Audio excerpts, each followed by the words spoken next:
Hi, my name is Amanda Plomp. I am living in Canada and I have epilepsy. I was originally diagnosed when I was 14 years old with juvenile myoclonic epilepsy of Jan's. That diagnosis was later changed to it's not the type of epilepsy that we first thought, and we're not really sure what it actually is. So 20 years later, I have some type of epilepsy and different types of seizures. I have multiple different types of seizures, including generalized and focal. From the outside, it looks like a stereotypical image of a seizure where I have collapsed and am convulsing. Sometimes I twitch slightly and drop things. The small twitches can result in also me tripping and falling forward. The frequency of my seizures is inconsistent.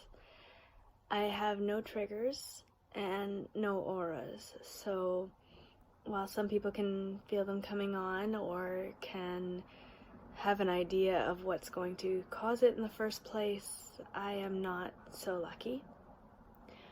What I love to do is running. I love running. Love running. I can't even begin to say how much I love it. There is absolutely nothing in the world like being outside on the pavement or the trail and all of the kilometers in the world available. Because I live in Canada, sometimes the weather makes running outside a bit difficult.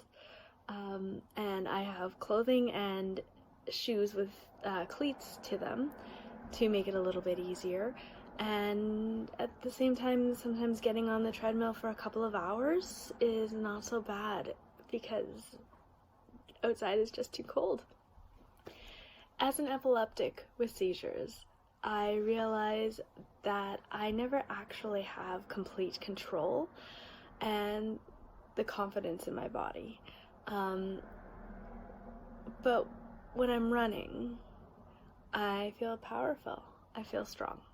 I can run for 1 hour or 5 minutes. I can run for 5 kilometers or 42.2 kilometers. Depending on where I am, I can run along the ocean or up the side of a mountain. And I can change how far, how fast, for how long, and every single time I go for a run, those are within my control. Those are actually within my control. When I first got into it, it was because I graduated from university and was super broke. I wanted to be active, but I couldn't afford anything. I thought running would be cheap.